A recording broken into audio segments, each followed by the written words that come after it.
Hey, how's it going, guys? I'm here with a new Red Eyes build, and it is our Layer of Darkness with our Torment tokens. Came with our structure deck from years ago.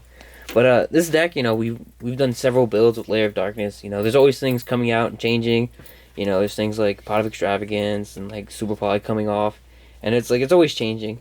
So the main change with this one was I shook the camera. The main change with this one was Dragoon coming out, which is like the meme, everyone plays Dragoon and everything, but it actually like fits. Like it was like this one thing that I didn't know it needed, and then it needed it, and then it like worked out. So getting started, we play one Darkness Metal Dragon.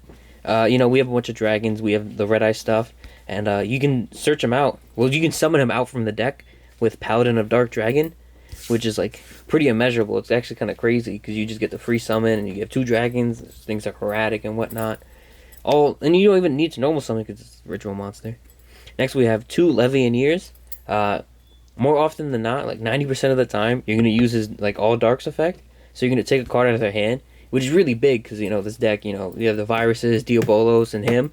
So you're just taking cards out of their hands. Like before the virus, if you start with Melody, because you can search him and Diabolos off of Melody, and if you use both of them in one turn, you're taking two cards out of their hand, so they're starting with 4 cards instead of 6. That's 2 less. That's like a whole like hand basically. So it's pretty crazy when you really like, and then when you use a virus and whatnot. And another cool thing is that he is no choice, but Diabolos is a choice because they get to put it at the top or bottom of their deck. So if it's like a good card and they put it at the top of their deck, and then you left it near, it gets shuffled. So who knows where it goes? Next, the man we're talking about, Diabolos. Diabolos is super crazy. It can't be tributed, can't be targeted by your opponent, but you can target it, meaning you can equip him with Union Carrier, with a Buster Dragon with Union Carrier, which makes him 4,000 attack, can't be targeted, can't be destroyed. Can't be targeted, can't be tributed, so they can't kaiju it, and they can't imperm and stuff like that. Not imperm, like Nightmare Phoenix or whatever. So he's like really good. And then his effect, not to mention, whenever you tribute a dark monster in the field, he comes back. Mostly everything is dark monsters, and then with Layer of Darkness on the field, everything is dark monsters.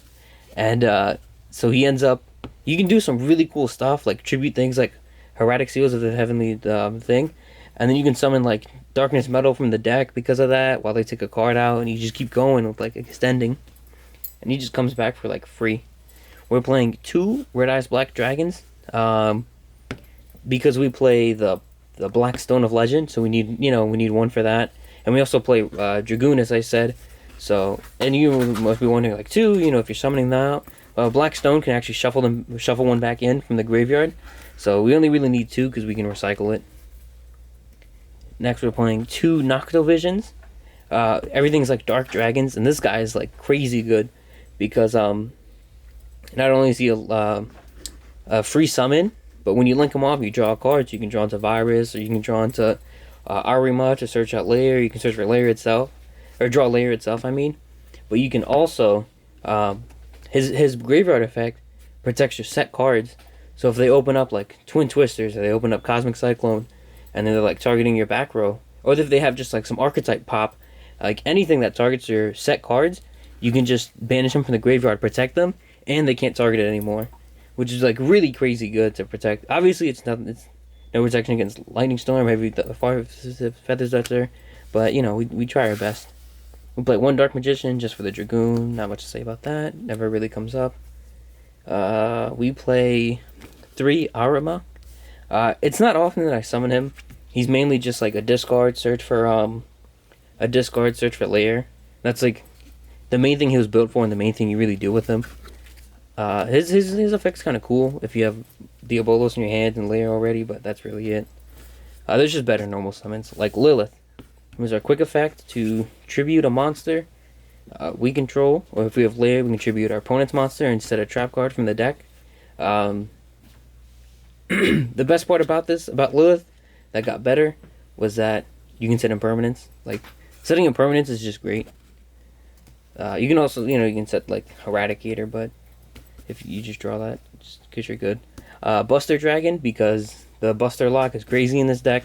Of course, Union Carry works with original types, so like you can't like play some like really immeasurable deck that's like lights, and then not dragon. So and try and equip this because it's original type. But everything's just dark dragon, so we don't need to really worry about that. And like I said, with Diabolos, it's just crazy. We play 2, the Blackstone of Legend. This guy's wild. He's just a normal summon, and then we tribute him, and then we summon a Red Eyes, and then he's a tribute, so we summon... He's a tribute effect, so we summon the Diabolos, he comes flying to the field, and then we summon... And then we can recycle the Red Eyes, and you can even...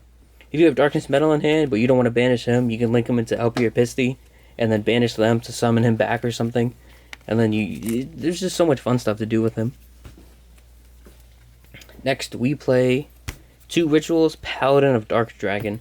I used to play 3, but it's just like sometimes you just start with 2 spells and then 1 monster and then no tribute material. Like it's like a really good like play starter, but it's just not like it's just a little difficult to get off sometimes. So I play 2 of him and then 2 of the spell, of course. I guess I'll put it under since they're kind of like the brother, well, like a team. But this is really good if you start with Melody or if you start with Diabolos itself, because Diabolos comes back from the graveyard, so it's like free material. And then you tribute his effect tributes for cost, tributes himself for cost. So you tribute him, you summon Darkness Metal from the deck, and then you summon back Diabolos, and then you summon him back with Darkness Metal, and you have 3 dragons on the field, and then you can use 1 for Diabolos, and then link the other 2 for Heretic.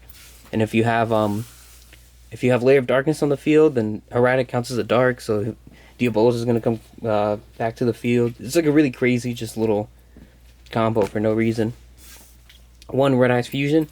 Not only is this searchable because of this Dark Dragon ritual, you can banish this from the graveyard the turn after it's sent to the graveyard and search for any Red Eye spell or trap. But we also run Anaconda, so you can use it from Anaconda or from Dark Dragon ritual. So it's like it's always a backup play, or it can be your main play at the same time just for Dragoon. And then, like I said, we run Anaconda, so we're not just going to have 1 target, because we main deck Super Poly because it's always like live, because you always have targets. But like even if they're playing some like really like out of this world type stuff, you can like you can just Lair of Darkness, everything's dark on the field, so you can go to Starving Venom, or even the predaplant one that like negates a card. It's pretty crazy. Next we play 3 Preparation of Rites to search our Paladin of Dark Dragon and Dark Dragon Ritual. Not much to say about that. You just get a free +1. Next we play 3 Melody of Awakening Dragons. You can get Diabolos and Levianeer from this at the same time, but if you start with one of them already, discarding the other one's not that big of a deal, because you're just setting up for Levianeer, and it's just not... It's just too good to not search both of them at the same time. You could run Pot of Extravagance instead of this, but I just prefer this. And not only that, but I run like a little bit of like combo stuff. It's just like small combos, nothing too big. Like I don't want to banish like Union Carrier off of Extravagance, so it is a little bit limiting because you don't get like the +2 from Extravagance. But I just prefer this because it's a little bit funner, and also you don't want to banish Dragoon, obviously, and stuff like that. Next we play 3 Lair of Darkness, of course. It's the namesake of the deck. We're all darks here, and we all get super polyed, and it's a soft once per turn attribute. So if you're like really good, you play like Metaverse and stuff like that, then you can like activate another one and tribute something else, and then there's just so much this card does, and it has like 2 effects. Next we play 2 Full Force Viruses. The Red Eyes are all 2000 defense, so this works really well with them. There's a lot of combo starters with like low defense, like decent attack. So it's like this hits a lot, but if you want to play Deck Devastation, it's your choice, man. I'm not gonna force you to do anything. I just prefer Full Force, and it has a better artwork too. 1 Red Eye Spirit. If we're already doing the Anaconda play with Dragoon, and you get the fusion out, you can just search for Spirit off of Dark Dragon Ritual. And if they out the Dragoon, you just Spirit, bring it right back. It's a decent backup play. Or you can bring back Darkness Metal and stuff too. There's options, man. We play 3 Eradicator Epidemic Viruses. This is like the best card in the deck. This everything's just a target, everything's live. You can even hit Dragoon with this, and then bring it back with Spirit. You can hit things like Darkness Metal, you can hit Diabolos, Levianeer, there's so many things you can hit. And if you Super Poly, you can hit those too. There's just so much. And it hits spells or traps. You just know what they're playing, and you just use it and just win. Impermanence. Impermanence is great whether you start with it or not. And if you want to search for it, you can search for it with Lilith. So it's just a nice little like guaranteed negate most of the time, unless they're playing like Red Reboot or something. But that's it for the main deck. Now moving on to the extra deck, we play Link Rebo and Anima because we're running the Black Stone, and sometimes even Buster Dragon comes up here and there. But Anima, since you're running a level 1, you might as well try and run it, because some people just can't play around the Anima, or their combo's too big, or it just comes up. You just have to run it. And Link Rebo actually works in Graveyard because you can tribute a level 1 monster and then summon it back during either player's turn. So it's like you can get a Diabolos on the field pretty easily if you just tribute something like Buster Dragon or the Blackstone. For other Link ones, we play Alpi and Pisty. Sometimes you can just combo a little bit because of all the tokens and stuff, and sometimes you just have materials and you just keep going and going, and then you can make a Saryuja. Sometimes you can even summon under it. You're not going to do much. You're just going to summon like Heavenly Spears, and you're just going to tribute like these away with like Diabolos and stuff to get off their effects. They come up here and there, but they're just like to play with.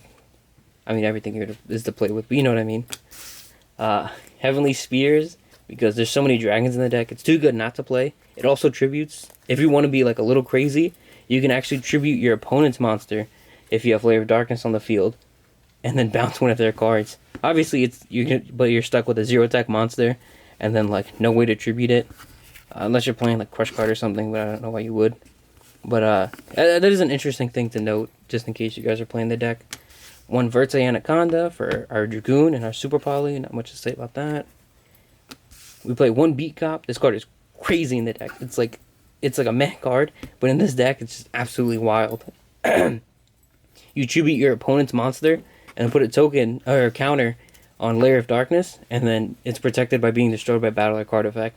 I mean, obviously it's not going to get destroyed by battle, but if they're trying like Twin Twist it or something, it has a token on the field because they're tributing their monster. It's so good. We play one Union Carrier for a Buster Lock on Diabolos. Not much to say about that. There's like it never ever comes up where you need like extra attack or anything, because you can just tribute or whatever everything. One Saryuja. It comes up here and there. It's not like often. You can replace this if you want with something like like a bigger Link 4, like Borload or Boral Sword or Boral this, Boral that, or Access Code, whatever you want. I just like Saryuja because they're Dragon Man. And Saryuja's also live with Eradicator too. For our Super Poly targets, we play one Mud Dragon, one Starving Venom, because it's Starving Venom and this guy are always live because they're always playing Darks because of Lair. I mean, this guy is not always because he needs like a fusion, but like if they're playing Dragoon, you can just Dragoon and the Predaplant, Verte Anaconda, you just fuse them away for that. This guy's not always live, but sometimes live. If they're playing a Dragon deck, then they obviously become Dark, and then you can just fuse away the Dark Dragons for him. You pop a card on your field, pop a card on their field. Everyone has fun except for you. I mean, everyone has some fun except for your opponent. Oh, that's not a Super Poly target. And then first of the Dragons, you can just fuse away your opponent's tokens, because Lair of Darkness gives the turn player tokens, so you can just fuse them away if you don't like them having like too many material to link with. But it's sometimes they're in the end phase. But you can also Super Poly things like Link Ross tokens, and then they're kind of messed up because they don't have any tokens to link away with and stuff. And then they have to get over him. He's unaffected by monster effects. He's pretty lit. And then we have our one Dragoon that really ties the deck all together, since we have the Dark Dragon Ritual. You can search it for it, which gives it a nice turn 2 play, because what's it called? You cripple them, but sometimes you're left with like very little resources because of all this tributing and costs and whatnot. And so you just summon out Dragoon. You maybe have like a card or two in hand, maybe a card set, and then it's like they're under a virus. They lost cards because of Levianeer and Diabolos, and then they have to get over a Dragoon on top of that. No one wants to play through that. So that's basically it for our Red Eyes Lair of Darkness deck. Thank you for watching.